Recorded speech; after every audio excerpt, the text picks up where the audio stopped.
Welcome into Quick Take Around the Pitch. It is time to preview Groups A and B for Euro 2024. We'll get the whiteboard out here just for a minute. So Group A, we have Germany, Scotland, Hungary, and Switzerland. Group B, we have Spain, Croatia, Italy, and Albania. I figured each group will kind of give it a name or a title, I guess. So Group B, 100% going to be the group of death. That is just plain fact. That's what it's going to end up being. But like Group A, I see it as a group of question marks. I feel like there's a lot more questions than answers coming into this tournament. I think all four teams have some major questions coming into this tournament. And truly, I think I can see any of those teams getting out of this group and making a run in the tournament, and I can see any of these teams finishing bottom. So let's get it started here. We'll take a look at our host country, the three-time champion German team, their manager, Julian Nagelsmann. This is his first managerial campaign for any national team. Of course, the former manager of Bayern Munich got unceremoniously fired about a year and a half ago, I believe it was. And here we are. He is now the manager of Germany. Took the job only, I'd say, a year ago, maybe. So this is a big opportunity for him on this stage. I believe he is the youngest manager here at this Euros at 36 years old. But it kind of gives a look at what the future might be for this German team. Listen, this team, they could be very good and they could be very bad, I guess I would say.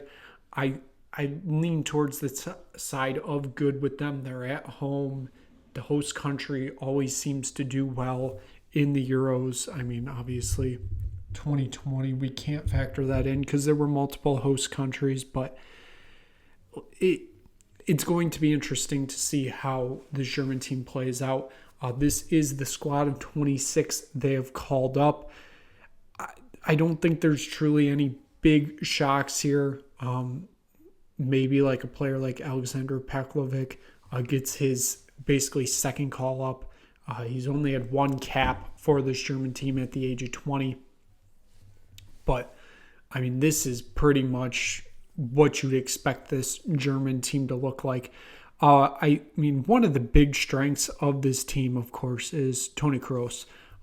Retiring after this Euro, he's already retired from club football. He won the Champions League at Real Madrid, and now he's trying to go out with a Euro title and just completely call it a career with this one. Like I said, this is one of the stronger German teams that I think they could have put out. But this is still a German team that's in transition. We kind of saw unceremoniously how it didn't really work out at the 2022 World Cup. And if you go back farther, the 2020 Euro, where they lost to England in the last 16. That was the first time they went out before a semifinal since 2004 when they lost in the group stages. So this team, this German team, it's a lot of history. They usually show up really well at this tournament. I'd expect them to do well given they are the host nation. I do worry a little bit because they do have to face off against Scotland in the first game, and that is going to be difficult because we'll get to Scotland in a minute. They play very defensive football, and that might be a little bit worrying because if you draw there, then you got to look for results elsewhere, and you can't just count on results elsewhere because, I mean, 3 bad results and you're out of this tournament. So figured let's take a look here. We'll bring out the tactics board here with what I have as the expected starting 11 for Germany here. I have Manuel Neuer in net. I mean, that kind of seemed quite obvious to me. He's still one of the best German players in this team right now, even at his age. You got Kimmich at the right back position. You got Rudiger in one of the center backs, Ta in the other center back, and then Middlestat in the left back position. I think this is the strongest back line that Germany will have in this tournament. I'm expecting this to kind of be what it looks like. I feel like there's more questions as you move up. I mean, as you get into the defensive midfield, Toni Kroos is set in his spot right there. But then, you get to players like Andrich, and Gundogan, of course, is going to start in that 10 position. He is your captain for the Sherman team. But then you kind of move up a little. You get into your wing back or your wing positions, and then, of course, your striker center forward in Kai Havertz. And then you got Musiala and Wirtz in those wing positions. I think there's a few more questions than answers, especially with Kai Havertz there. But I'm expecting him to have a decent tournament if Germany does good. Florian Wirtz, I expect him to be the breakout player for this German team. I expect him to be the star player of this team. I mean, he's coming off that season with Bayer Leverkusen. It was an invincible season up until the Europa League final when they lost to Atalanta 3-0. But every other game this season, they either won or drew. So I'm expecting a big Euro from him. So with that being said, let's move on to the Scottish team. This team, managed by Steve Clarke, he's led them to the Euros in 2020. I mean, he is a very interesting manager to me. He's very meticulous on what he does. This Scottish team was like down in the dumps, like big time when he came in, and he's rejuvenated this team 110%. He's got players buying into this team. He's got fans buying into this team. I don't know if there's enough, buy-in talent-wise to go far, but he's got buy-in with this team to believe that they can go somewhere in this tournament. But it really is all dependent on how these group stage games go. I mean, that's pretty clear. But Scotland plays a very defensive-minded type football. It's kind of why I mentioned a little earlier with Germany. You can get stuck in the mud against Scotland and things can just go wrong quickly. Scotland have qualified for the Euros 3 times before. They've never made it out of the group stage. So looking to do that for the first time, that would be, a big, big accomplishment for the Scottish team. I mean, they become legends if they can do that. I don't know if it's going to happen with this squad. This is the best squad I think they've had with a Euro in, the past 20 years probably. I argue to say that the team in 96 is still probably one of the better ones that they had.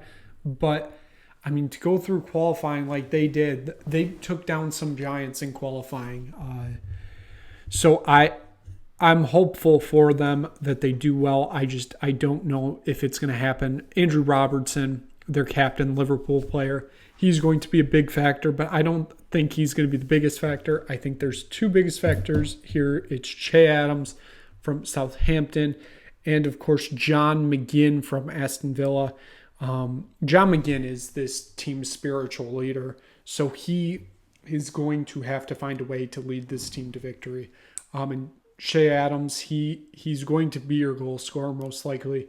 I'll pull up the tactics board in a second, but I currently have him slotted in the 9 position right at the top, so I'm fully expecting him to carry a bit of a load goal scoring wise. So as I said, I break out the tactics board. My expected starting 11 for this Scotland team. I have Gunn starting in net, even though I think there's a few question marks on who would start in net for Scotland. I think Gunn is your best option. They play a 3-4-2-1 which is very defensive minded. So it's going to be interesting to see how this plays out, because then you got Courtois, Hendry, and Tierney in those three center back positions. And then you go to the wing backs. You have Hanley and Robertson in those wing back positions. And then you've got Billy Gilmore and Callum McGregor in the central midfield.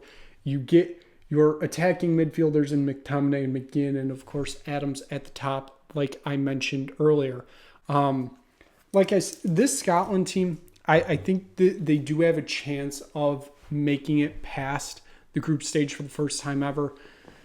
This group is very difficult. I got to give it that. This group is very difficult, and I think it's going to be a challenge for them to get through this. And I think it's going to be a challenge for them to get through this group stage, because all four of these teams are very well, and Scotland dropped one game, and it's probably game over for them. Now, with Scotland covered, let's move on to Hungary, which I personally think may be one of the sleepers of this tournament, managed by Marco Rossi.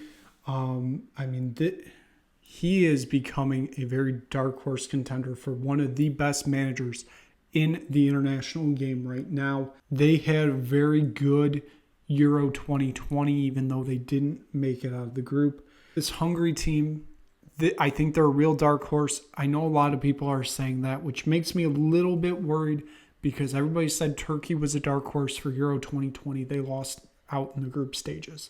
I think this team can make it out of the group. I think they're strong enough for that. Past that, they really could do anything. It's knockout stages by then, so who knows what you can accomplish at that. This team hasn't lost a game since 2022 to Italy. This team looks really good right now. I'm excited to see where they go. I really don't want to go this much out on a limb, but this team kind of has Greece 2004 written all over it. You might be saying, what does that even mean? Because I'm sure a lot of you don't know a ton of Euro history. Greece 2004 basically played very defensive style of football, and they ran through the tournament. They played a very, like I said, it was a dead style of football, but they got 1-0 wins, and they just kept rolling. They got to the final. They played against Portugal, and at the end of it, they walked away with the trophy. And it was one of the biggest upsets in tournament history for them to win the tournament, obviously, from where they were. This team, they barely got out of the group stage. They finished second in the group. They were tied with Spain on 4 points. They were tied on overall result and overall goal differential. So overall goals was used as the tiebreaker, where Greece had 4 goals and they had 4 goals against. So obviously that is a goal difference of 0. But Spain only had 2 goals. So they advanced to the knockout stages, which at that point, it was only a quarterfinal, a semifinal, and a final. Greece then, they got a 1-0 victory against France in the quarterfinal, a 1-0 victory against the Czech Republic in the semis, and that is still when they used the, I believe it was the silver goal technically at the time, which is if you scored in the first half of extra time, the game was over after that. So they scored in literally the last minute of the first half of extra time to end the game, and then they go on to win 1-0 in the final.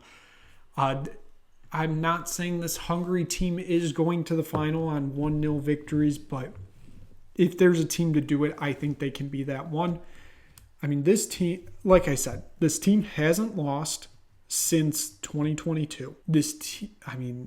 Hungary, if you go back to the 50s and the 60s, they were the team in all of Europe.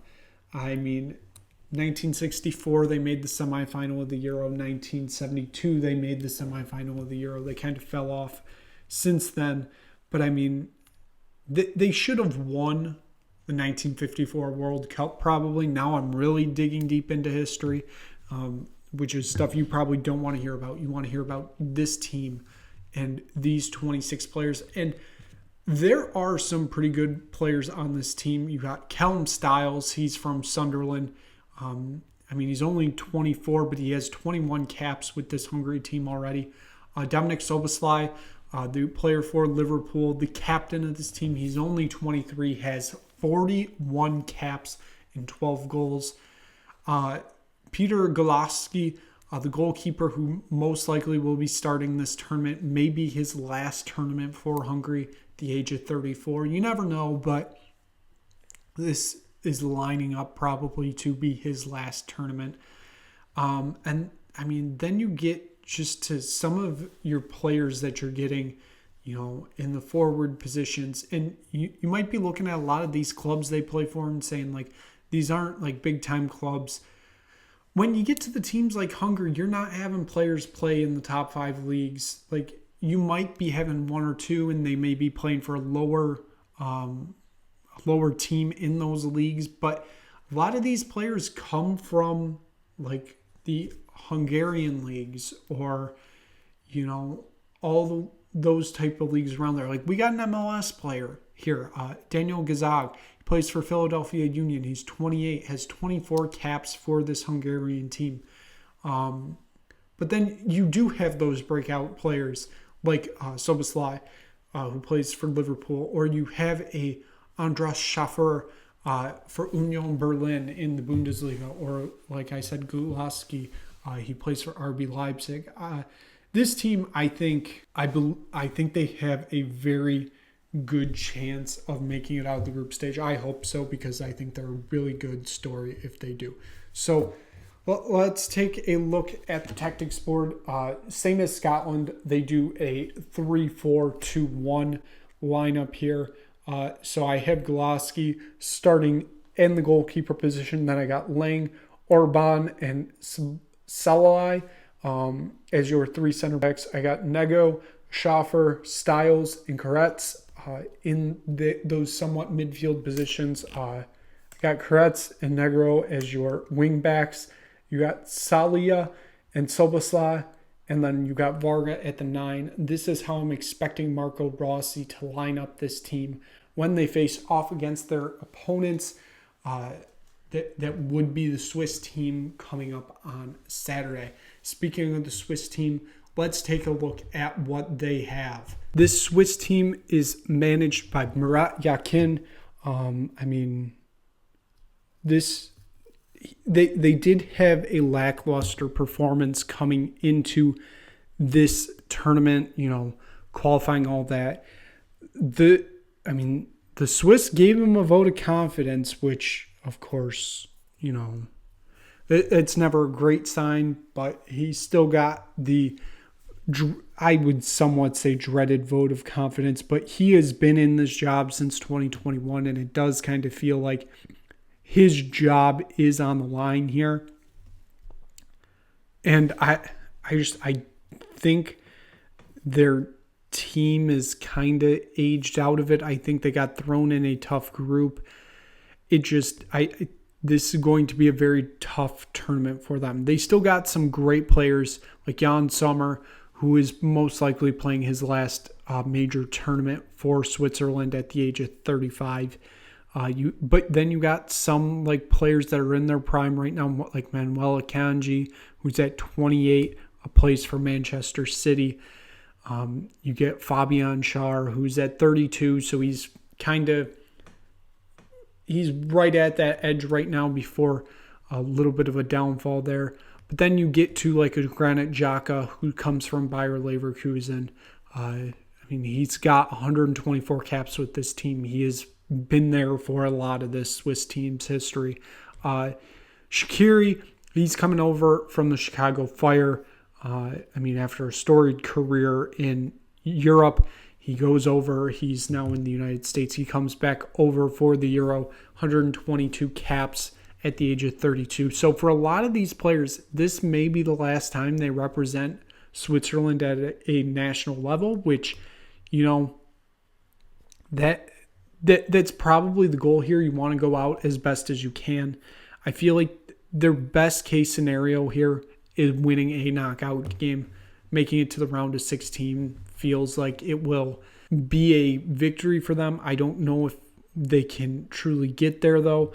I mean, because they lost 6-1 to Portugal in the round of 16 in Qatar.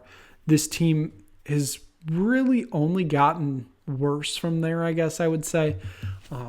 Because, I mean, just age and all that, it is a little bit worrying, but they're going to figure something out here. I don't see a bright-ish future for them. So let's break out the tactics board one last time for Group A. We got Jan Sommer starting in net for this Swiss team.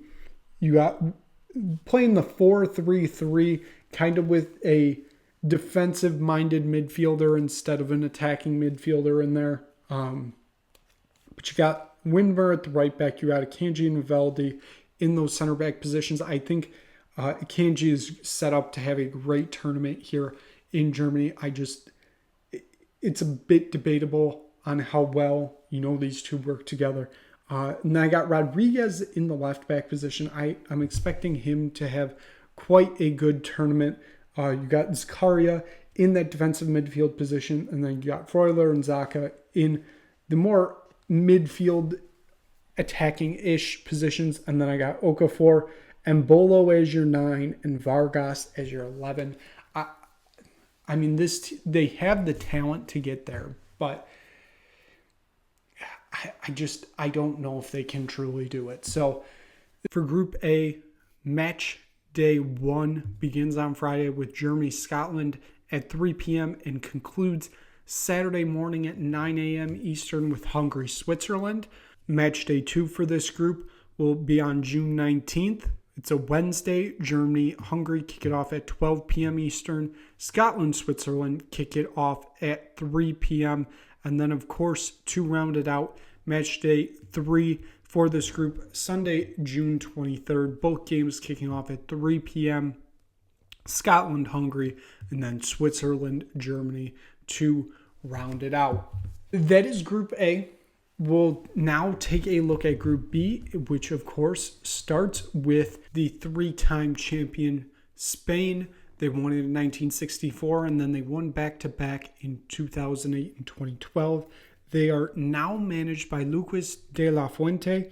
I mean, he came up through the ranks. He managed the U18s, he managed the U19s, the U21s. He has replaced, of course, Luis Enrique, who was the manager for the World Cup. Luis Enrique is now at PSG. But this is the first big challenge De La Fuente is going to face with this Spanish team. And my oh my, he has brought quite a good team with him to Germany.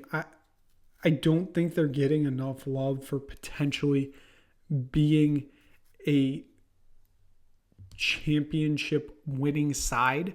I think they have the talent, the right balance of youth, the right balance of having players that were here before, and of course your very veterans that are going to teach the youth.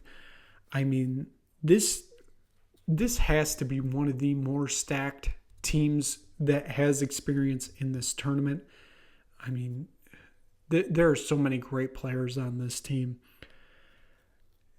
The thing with this team, they have to limit turnovers, which is something they're very, very good at. I mean, their possession has always been immaculate, but they always, in big tournaments, seem to start to struggle with turnovers. And it does seem like this time is possibly different, but you never know what kind of comes up. But they come into this tournament, they won the Nations League. I wouldn't be surprised, if they go on to win it. Rodri in the midfield, he's going to have, I can't even say he's going to have a breakout tournament because he's already broken out. He's still one of the best players on this team. But most likely a midfield duo, a defensive midfield duo, I should say, of Pedri and Rodri. I think that's going to just be perfect for this tournament. So given that, now that I'm already starting to talk tactics, let's break out the board here. I do think there is somewhat a debate of who starts in net. I have Simon starting in net. He just has the more experience, but honestly, I wouldn't be surprised if David Raya gets in there.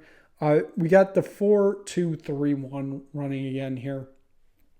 So we got Carvajal, Le Nomad, Amarek Lapointe, and then Grimaldo at the left back position. As I already mentioned, Pedri Rodri in the defensive midfield.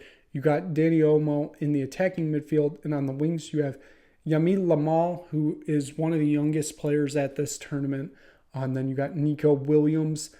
And then you got Morata at top in the 9. Williams, I'm expecting a big tournament from him on that left side.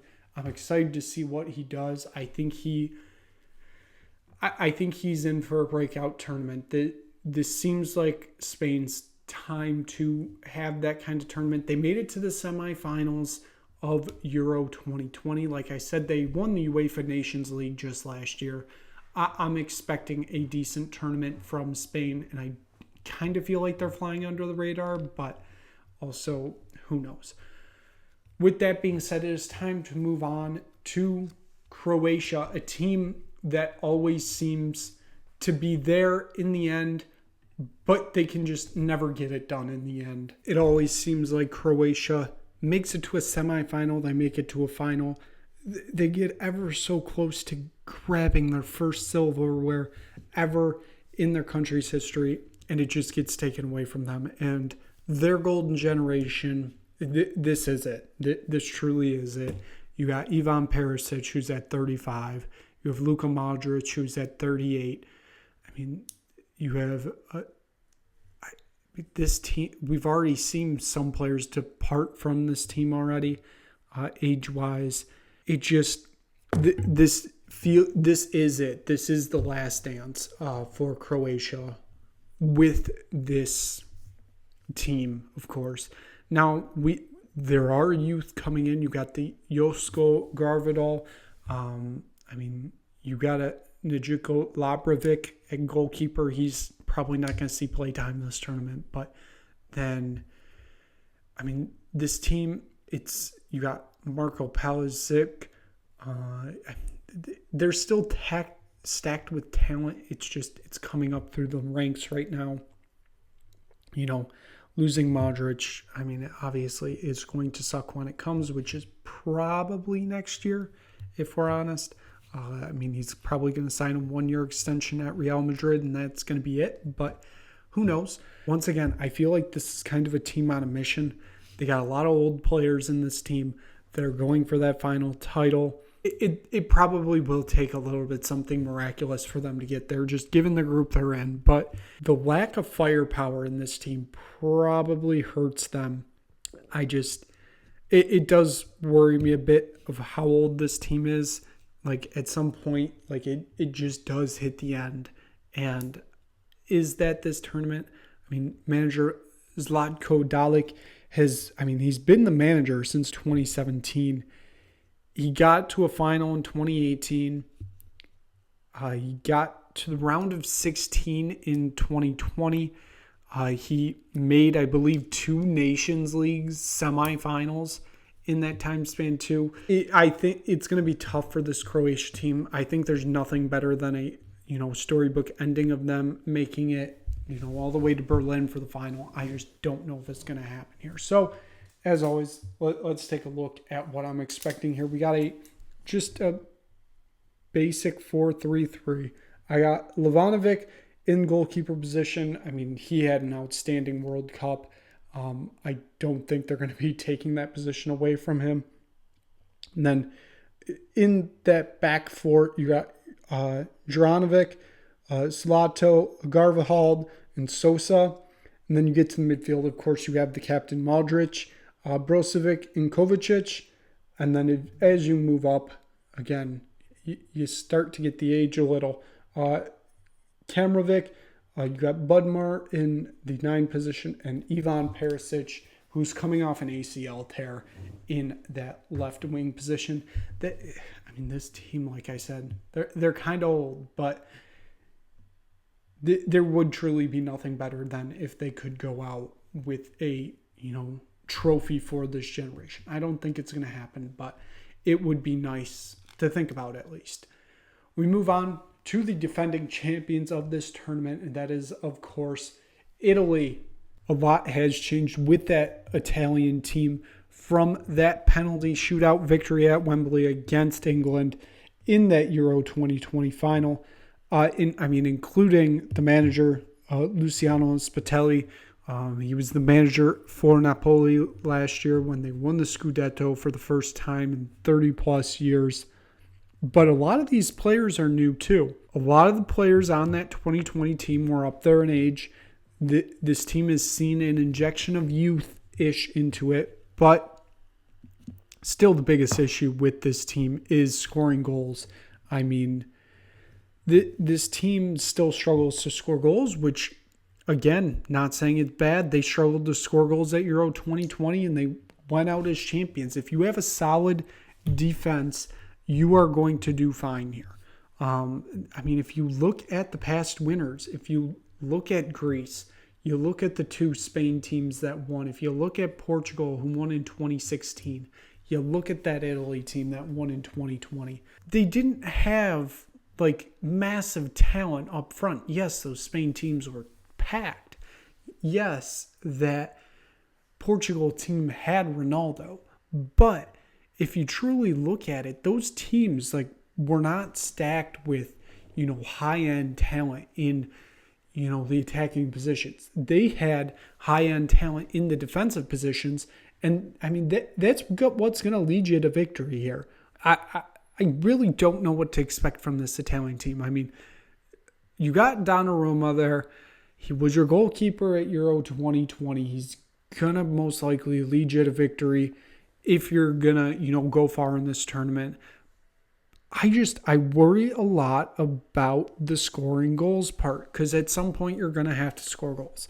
And I don't know where I see it coming from. Is it, Semica, who is at Atalanta, who I currently have starting in the 9 position? It's an unfamiliar, back three, as you'll see in a second, with each other, which I think might also throw some problems into it. But I think there's a lot more questions than answers with this Italian team. So, of course, we'll pull out the tactics board again. Got Donnarumma starting in net. You got a back three in this 3-4-2-1-ish lineup. You got Di Lorenzo, you got Bruno Amigo, and then you got Bastoni as your 3 center backs. You go to your wing backs. You got Cambioso and DiMarco. And then in those midfield positions, you got Jorginho and Christine.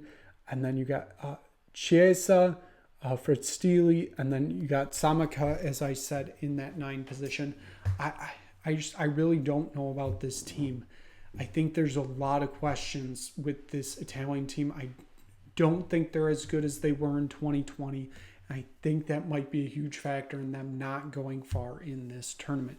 And finally, for Group B, and the final team we will preview today, it is the poor souls of Albania that get put in this group of death. It sucks that they were put in this group. Albania comes in to their second appearance ever at the Euro. Their last and only other appearance was 2016, where they got knocked out of the group stage. But, it's going to be a struggle for them. Let's be 100% honest here. It's going to be a struggle for them in this tournament. It's going to be one of those things where they're probably going to sit back most of the game, let their opponents have this possession, especially given the opponents they're playing, and just try to work off the counterattack. I don't really see that happening. I think this team is going to struggle. They have some very good talent. It's just there's not enough of it. It's going to be a very difficult time here for Albania here, I mean, I look at Armando Bolia, the Fulham player. He's only 22, has 20 caps for this team already. Then, like, you do look at somebody like Bashiga, who's in that 35, 81 caps. It's going to be a struggle. It really is. That's all it is. They're going to have to hope, one of Italy, Croatia, or Spain just aren't having one of their days and they can attack on the counter and hopefully end up with a goal or two, and who knows what happens from there. But I don't see much coming out of this team in Group B, basically just given because of what they have. So let's take a look at the tactics board one last time, as the light hits it quite poorly sometimes. But we got basically a 4-2-3-1-ish. I from what I could tell in some of the packages, this is basically what they run with. But you got Bashiga in that. You got Haiza, Ismaja. Honestly, I'm probably butchering all these names. So, Dijamaziri, I 100% butchered that. Michad, Alasani, Ramadani, Bijamori, Asani. We got Broga at the top and Satiri in that left back position. Again, I know I butchered those. I 100% butchered those names, kind of why I sped through it. But I 100% butchered them, and I will 100% own up to that. That is bad on me for being bad at some foreign names. So your Group B schedule sees Spain and Croatia kick off Group B on Saturday, June 15th. That is a 12 p.m. Eastern kickoff. And then you see Italy and Albania play later in the day at 3 p.m. for match day 1. Match day 2 sees Croatia and Albania kick it off at 9 a.m. Eastern on Wednesday, June 19th. And Italy, Spain kick off at 3 p.m. on Thursday, June 20th. You get to the third match day of the group. Albania, Spain, Croatia, Italy, both games kick off at 3 p.m. Eastern on Monday, June 24th. That is going to wrap up this Group A and B preview for Euro 2024. Coming tomorrow is, of course, Group C and D. Thank you so much for tuning into this video. Hopefully you enjoyed it. Hopefully you picked up a little bit of insight. Thank you so much for watching. If you've just stumbled across this video, click like, click subscribe. Tell anybody you know about it. We'll be back again for tomorrow for another episode of Quick Kick Around the Pitch. So we will see you then.